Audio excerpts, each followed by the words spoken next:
la vie religieuse a repris dans la ville de Lalibela. Pour la célébration de Saint-Georges, de nombreux habitants ont pris part à la procession. Seuls les kalachnikovs et la présence militaire rappellent qu'il y a quelques semaines, la ville était aux mains des rebelles du Tigré.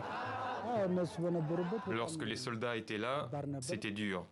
Il y avait un couvre-feu et nous ne pouvions pas faire de rassemblement comme celui-là. C'était une période difficile. Les soldats du Front de libération du peuple du Tigré, le TPLF, avaient le contrôle de la ville pendant environ 5 mois. À l'hôpital, ils sont accusés d'avoir endommagé ou volé du matériel et des médicaments. Des vols et pillages dont sont aussi accusés les forces pro-gouvernementales dans les centres de soins du Tigré. À Lalibela, les machines de radiologie sont inutilisables. Un peu plus loin, des ordinateurs ont disparu et la pharmacie est presque vide. Comme vous pouvez voir, il y avait beaucoup de médicaments ici. Et ils ont pris les traitements pour les maladies chroniques, pour les urgences ou pour les blessures. Tout ce dont ils avaient besoin.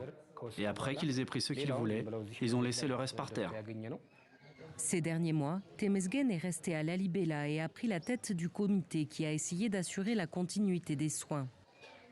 Pour aller travailler, il devait traverser la ville et croiser des soldats. Personnellement, je n'ai pas eu de problème. Mais certaines personnes ont été frappées, volées et leurs maisons ont été cambriolées. Selon lui, au moins 6 personnes seraient mortes à cause d'un manque d'accès aux soins et 2 femmes sont venues chercher un traitement suite à des viols. Outre les hôpitaux, plusieurs hôtels de la ville ont été pillés. Selon les habitants, le Cliff Edge Hotel était occupé par des hauts gradés des forces tigréennes. Ils ont tagué les murs et volé des matelas ou des téléviseurs. Début décembre, toujours selon des habitants, une frappe de drone aurait touché l'hôtel. Plusieurs membres du TPLF auraient été tués lors de l'attaque. Malgré ces pillages et ces destructions, la ville, connue pour ses églises du XIIIe siècle, semble avoir été moins touchée que d'autres cités de la région. Le responsable des églises, Abbat Sigé Sélassié, aurait joué un rôle important.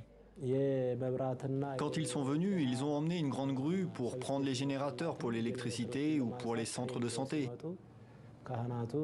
Alors nous, les prêtres, nous sommes allés leur dire, s'il n'y a pas d'électricité, il n'y aura pas d'eau pour la communauté. Alors s'il vous plaît, ne prenez pas ça. Et ils ont écouté. Au sud de Lalibela, Gachena est un carrefour stratégique. Pour cette raison, la ville a été prise et reprise 6 fois depuis l'été dernier. Ces tranchées, creusées à 7 km du centre-ville et des maisons endommagées, témoignent des combats nourris qui ont opposé les forces pro-gouvernementales et celles du TPLF. De nombreux habitants ont fui les combats et à leur retour, ils n'ont pu que constater les dégâts. C'est brûlé, regardez. Tout comme ce champ, la maison de ce fermier n'a pas été épargnée par les combats. Selon lui, des soldats du TPLF l'ont occupé plusieurs mois. À son retour, il a trouvé ces traces de leur passage. Ils se mettaient là pour tirer. Il y avait des balles partout. Avec sa femme et ses enfants, il a décidé de quitter la maison par peur des soldats. Il affirme avoir été menacé de mort en essayant de récupérer de la nourriture pour son bétail. Quand je suis venu, ils m'ont attrapé et ils m'ont demandé « Tu veux quoi? Tu es un espion ?» Ensuite, ils m'ont attaché comme ça. « Dis-nous qui sont les miliciens ou on va te tuer. » Moi, je leur ai dit « Je ne suis pas un milicien et je ne connais pas de miliciens.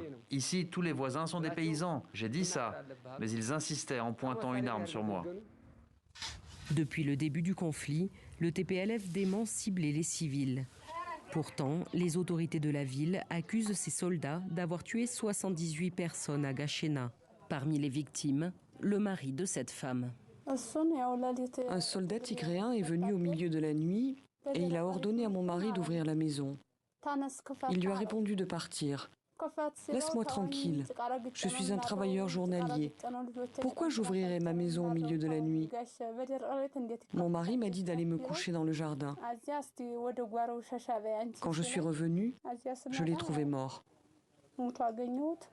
Des meurtres de civils, dont sont aussi accusés dans le Tigré, l'armée éthiopienne, les forces érythréennes et des milices Amhara alliées au gouvernement fédéral.